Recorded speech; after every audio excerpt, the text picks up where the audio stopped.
Perspectiva científica del alma.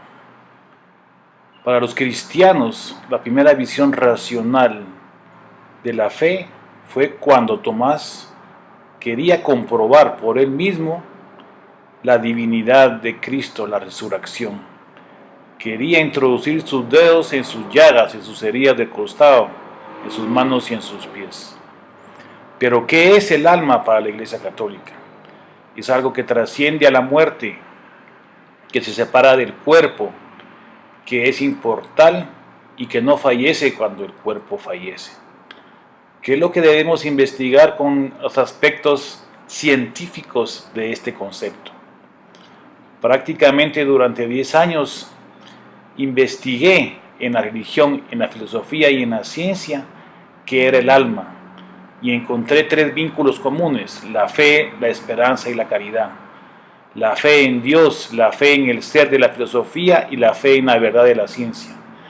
La esperanza en el alma, en el yo y en la conciencia de la neurobiología, y la caridad en amar al prójimo, en la ética y en la bioética de la ciencia.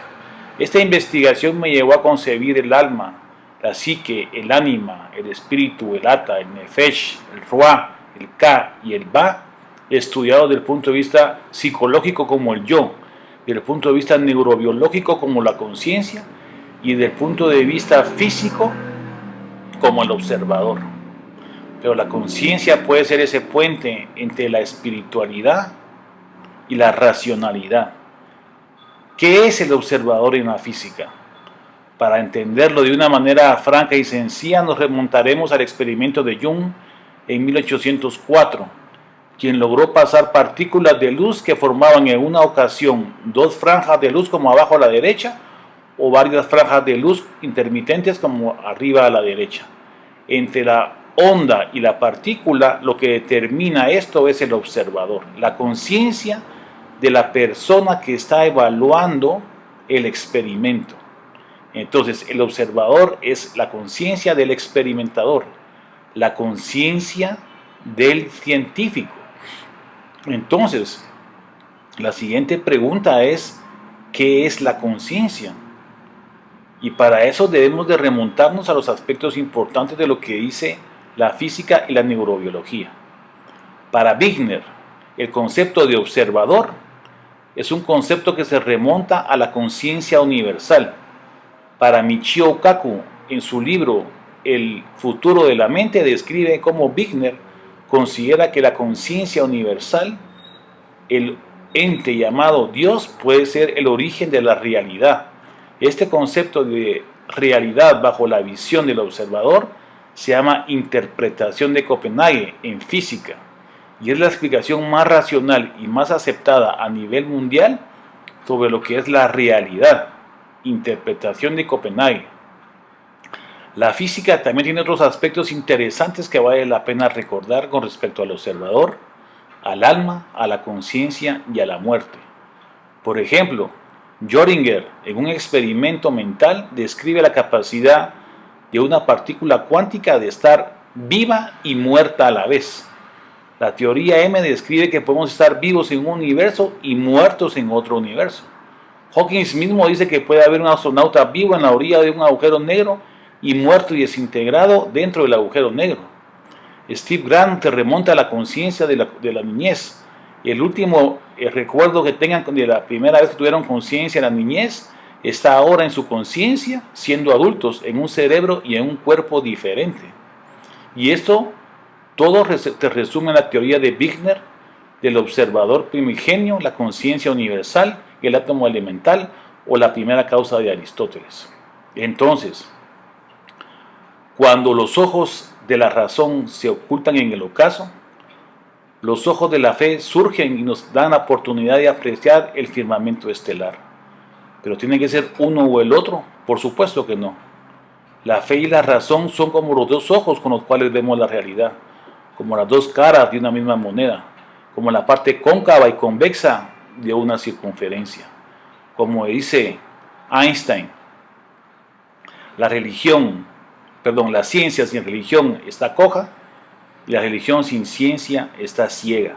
O como dijo el Papa Pablo II, La fe y la razón son como las dos alas con las cuales el espíritu humano se eleva hacia la contemplación de la realidad. Y si la fe y la razón son como los dos ojos que vemos la realidad, la teoría teológica de la evolución humana, por llamarle de alguna forma, nos orienta a considerar el Big Bang como el inicio de la creación. Esa formación de las estrellas, de las galaxias y los planetas siguieron en su orden hasta que se desarrolló la Tierra. Y en la Tierra se desarrollaron primero los animales y las plantas, después el hombre y la mujer, y consecuentemente el uso de la razón y de la moral, el conocimiento del árbol del bien y el mal, y el conocimiento de los códigos de conducta moral. Esta fe y razón, esta convergencia entre ciencia y religión, está fundamentado en una teoría física del Lemaitre, que fue confirmada por Hawkins, un átomo elemental, un huevo primogenio. El inicio y final de los tiempos que describe la religión desde hace miles de años fue comprobada hace 40 años o menos en la física y en la astrofísica. Un Big Bang, un inicio del tiempo que lleva a un Big Crunch o un final de los tiempos. Ese alfa o ese omega que se funden en un inicio y un final, ese concepto del ser y estar de Dios, ese concepto de lo que fui, soy y seré, ese concepto abstracto y difícil de entender, pero que sin embargo está ahí. Antes creíamos que el centro del universo éramos nosotros, después consideramos que el Sol era el centro del universo, después nos dimos cuenta que el Sol no es el centro, el Sol es como un cometa que da vueltas alrededor del agujero negro que es el centro de la galaxia. Y este cometa que se llama Sol lleva alrededor nosotros los planetas y entre ellos la Tierra. Vamos volando alrededor del agujero negro del centro de la galaxia a una velocidad increíble. Si observamos una difusión del universo en un 5%, observaremos que cualquier punto que tomemos puede ser el centro del universo. Entonces, ¿dónde está el centro del universo?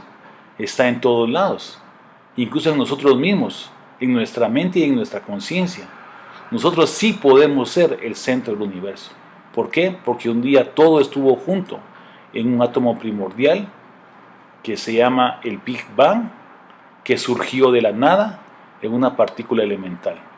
Entonces el surgimiento de la creación del hombre es cierta, aquí estamos, pero pudo surgir de una evolución comprobada por la antropología, por la arqueología y por las ciencias afines, que nos describe cómo antes todos nacimos en África y fuimos evolucionando en diferentes especies hasta llegar al Homo sapiens.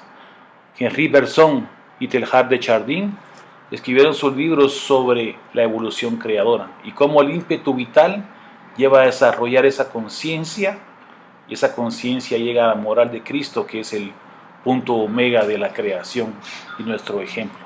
Ese árbol del bien y el bien y el mal, ese conocimiento de la moral, surgió a través también de la evolución del cráneo y sobre todo el cerebro. Comenzamos como unos elementos unicelulares que progresaron a multicelulares hasta llegar a lo que son los peces. De los peces evolucionó el cerebro hacia lo que son los anfibios. De los anfibios a los mamíferos. De los mamíferos el cerebro evolucionó a los dinosaurios. Luego, de los dinosaurios surgió a los mamíferos y de los mamíferos a los prosimios, de los prosimios a los homínidos y de ahí nosotros. La parte más evolucionada del cerebro es el córtex, el neocórtex, la parte frontal, donde descansa la neurobiología de la conciencia racional y moral. Según los últimos estudios, es precisamente allí donde se discute y se funde la razón y la emoción, siendo la emoción el cerebro reptiliano, en común con los cocodrilos. El cerebro reptiliano que evolucionó a los dinosaurios. Entonces, ¿qué es la conciencia? Hay muchos conceptos y muchas más interpretaciones, pero para nuestra investigación lo definimos como el acto psíquico por medio del cual nos relacionamos con nuestro entorno. Debemos de saber que somos nosotros para relacionarnos con el exterior. Esa conciencia está formada con la vida misma, pero la diferencia nuestra es que conocemos, razonamos y consideramos la moral como punto primordial de nuestra relación. Entonces, ¿qué es lo que tenemos que hacer? Investigar qué es la conciencia. ¿Y qué es lo que es la conciencia? El alma, el espíritu, el ánima, y los conceptos filosóficos y religiosos de la antigüedad. ¿Cómo lo podemos comprender? Estudiando la neurobiología, que es la ciencia que nos va a ser capaces de entender un poquito más esa relación entre la materia y la energía, entre las neuronas y las ondas electromagnéticas emitidas por el cerebro. Esa relación entre materia y energía es lo que nos va a dar la respuesta a lo que es la conciencia. ¿Es lo mismo la materia que la energía? Sí, la energía es igual a la masa por la velocidad de la luz al cuadrado.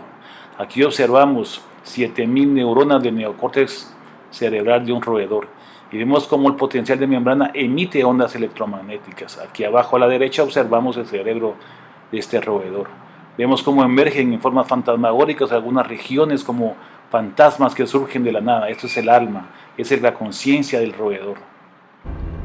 A nivel cerebral en nuestro organismo humano se ha podido desarrollar que esta microestructura frontal cerebral se extiende a todo el cerebro. Hay conexiones que se han logrado reconstruir a nivel tridimensional, evidenciando que hay múltiples dimensiones a nivel ultraestructural. Estas conexiones van de un lado a otro del cerebro formando grandes redes.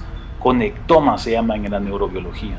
Estos conectomas o redes implican redes de funcionamiento objetivo o redes de funcionamiento en default o por default. Esto significa que a veces estamos funcionando sin darnos cuenta, como cuando manejamos de casa a un lugar X y cuando llegamos no sabemos ni por dónde nos venimos. Esa es una activación por default del neocórtex a la parte central. En la parte central del cerebro está la región límbica, la región emocional.